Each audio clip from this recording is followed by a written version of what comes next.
Bonjour à tous. Aujourd'hui, c'est un passage de l'Évangile selon Jean qui nous est proposé, au chapitre 10, dans lequel Jésus est le berger et nous, ses brebis. Mes brebis entendent ma voix, moi je les connais et elles me suivent, je leur donne la vie éternelle, elles ne périront jamais et personne ne les arrachera de ma main. C'est bien sûr une image. Parle-t-elle encore à des citadins? Ça n'est pas trop difficile. L'image est celle d'un troupeau et de bergers qui ne sont pas tous le propriétaire du troupeau. Un seul est le vrai, dont il nous dit qu'il ne s'enfuit pas à l'approche des loups et des voleurs, mais qu'il défend son troupeau, chacune de ses brebis. Dans l'Ancien Testament, l'image du berger représente le roi.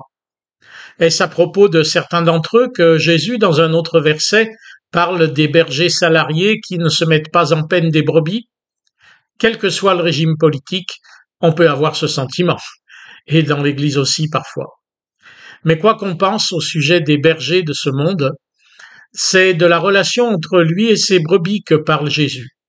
Relation personnelle et communautaire, mais ici personnelle. Relation déséquilibrée sans doute. Jésus n'est pas un copain, mais un berger. Mes brebis entendent ma voix.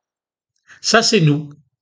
Nous ne voyons pas, nous ne comprenons guère, mais nous entendons cette parole qui s'adresse personnellement à chacun pour lui dire qu'il est aimé de Dieu et que Jésus le mène vers la vie.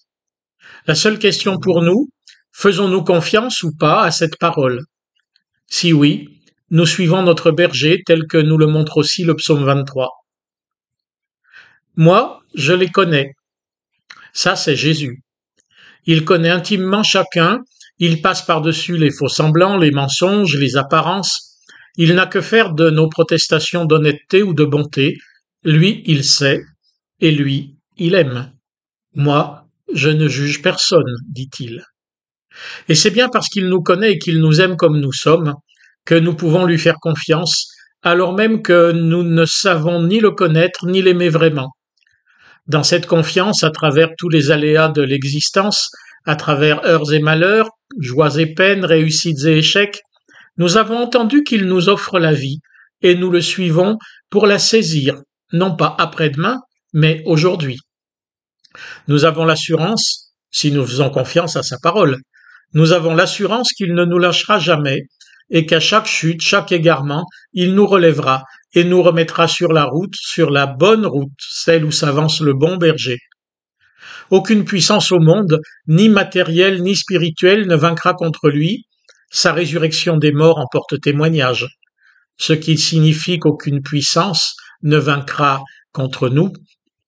Nous sommes et nous resterons dans sa main. Puisse cette certitude nous guider jour et nuit et ce bon berger nous conduire là où il veut.